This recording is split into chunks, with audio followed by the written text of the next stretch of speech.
During lunch, the Galapagos explorer would head for the island of Rábida. The iron oxide red beach here is a favorite basking place for sea lions, and there are often sea lion pups to be seen.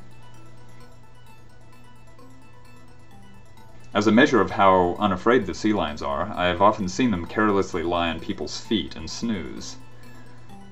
Brown pelicans can be found all over the Galapagos, especially around fishing boats, but the low brush behind the red beach is the best place to see them nesting. They're surprisingly smelly birds.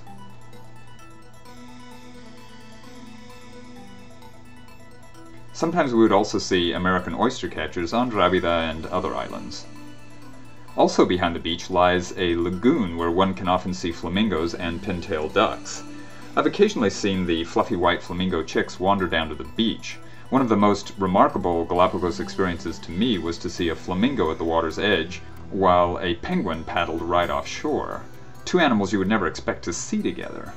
But winds and ocean currents that sweep along the west coasts of North and South America toward the equator curve west at the equator and are responsible for bringing the strange mix of species to the Galapagos Islands. After a short hike, some of us would go snorkeling off the red beach before returning to the ship. There's a variety of sea life to view, such as this bump-headed parrotfish, and sea lions often play with the swimmers.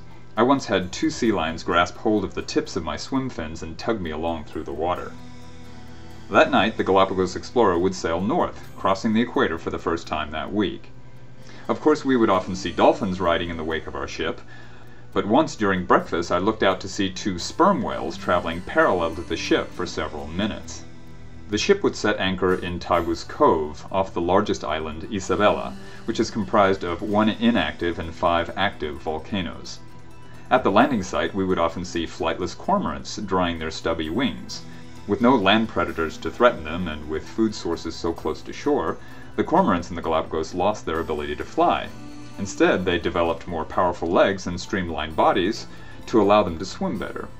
They have brilliant turquoise eyes and are known for their dramatic snake-necking courtship. Notice the graffiti on the rocks in the distance.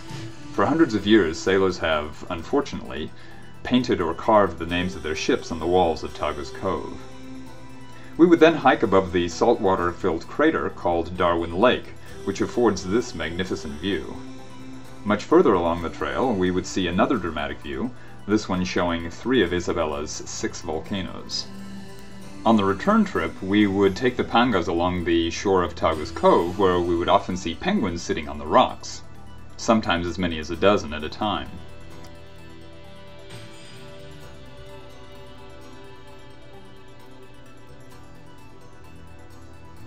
This picture I find particularly remarkable in that it shows 4 different classes of animals in a single location: bird, reptile, mammal, and arthropod, the black and red crabs.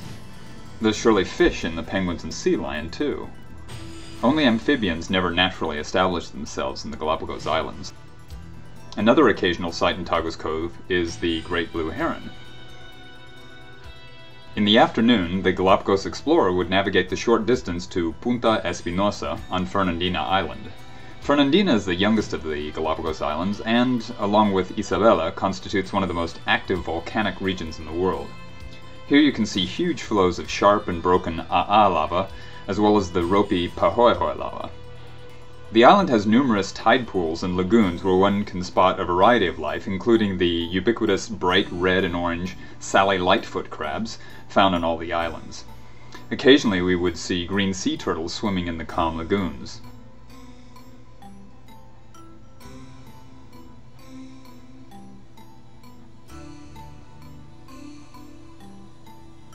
Rarely would we see penguins, but we could always count on seeing the flightless cormorants and their seaweed nests along the shore. Here I tell my passengers a little bit about the flightless cormorants. Wings became smaller because large wings get in the way of a diving bird. Before too long they completely lost their ability to fly, and they're the only one of about 16 species of cormorants that have lost the ability to fly. You'll see that it's got a silver band on its foot there. They're being carefully monitored by the park because, well, frankly, their populations are very vulnerable. You have an introduced animal here and it could destroy their nests very easily. What are they doing with their throats? That is called guller flutter, and it's common in all of the Pelecaniformes, which includes the flightless cormorants, the frigate birds, all of the boobies, the red-billed tropic bird, and the pelican, of course. They have an area called the guller, which is part of the throat, which they can moisten and flutter in the breeze. That cools off their blood, which is flowing through the neck. Of course, we could always find sea lions, too.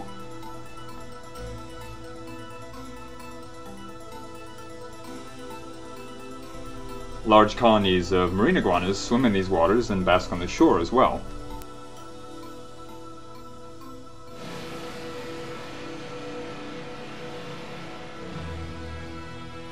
You can often see them sneeze to expel the salt they ingest while feeding on seaweed. Occasionally we would see marine iguanas mating, which is a particularly aggressive affair. Other reptiles here include the lava lizards, which often catch flies and eat dead skin off the marine iguanas, and the Dromicus snake. The Galapagos hawks feed on all three reptiles. This hawk was kind enough to sit on a branch so close we could have touched him. This dead mangrove in the middle of a wide open area would often serve as a perch for hawks. Here's a juvenile and an adult.